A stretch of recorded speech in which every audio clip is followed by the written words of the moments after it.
રાજનીતિમાં જે લોકો આવે છે, અમે આવ્યા, હું પેલા હતો પોલીસમાં, એમાંથી આવ્યો આમાં, મેં જોયું છે કે જે લોકો રાજનીતિમાં આવે છે એ કરોડપતિ થઈ જાય છે, ખૂબ કમાય છે, મોટા નેતા થઈ જાય છે, જનતાનું એને કશું જ પીડા નથી દેખાતી.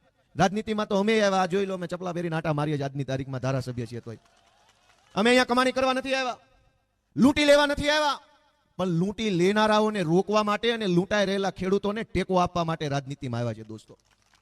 અને એટલા માટે જ લોકોના આશીર્વાદ અમને મળ્યા. મિત્રો, આજે ખેડૂત મહાપંચાયતનો સૌથી સળગતો મુદ્દો આ કચ્છનો શું છે? Power grid. ધ્યાનથી સાંભળજો. બધાએ કીધું પોતપોતાની રીતે, કંપની આમ કરે છે, ઓલો આમ કરે છે, પેલો આમ કરે છે. સૌથી મોટો મુદ્દો કચ્છનો કે ગુજરાતનો શું છે? કે કંપની પાવરની લાઈન કાઢે ખેતરમાં. મને લાગે છે એ મોટો મુદ્દો નથી. સૌથી મોટો મુદ્દો છે પાવર.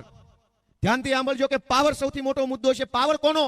પાવર કંપનીનો, પાવર પોલીસનો, પાવર સરકારનો કે પાવર જનતાનો? આ સૌથી મોટો મુદ્દો છે દોસ્તો. આપણે એ નક્કી કરવાનું છે કે લાઈન તો નીકળી, પણ પાવર કોનો? પાવર જનતાનો હોવો જોઈએ.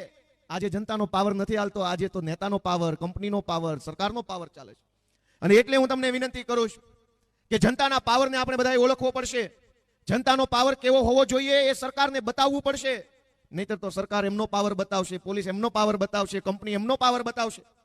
આપણો પાવરની તાકાત શું છે હું તમને યાદ કરાવું વિસાવદર વિધાનસભાની ચૂંટણીમાં, કે જનતાનો પાવર કેવો હોય.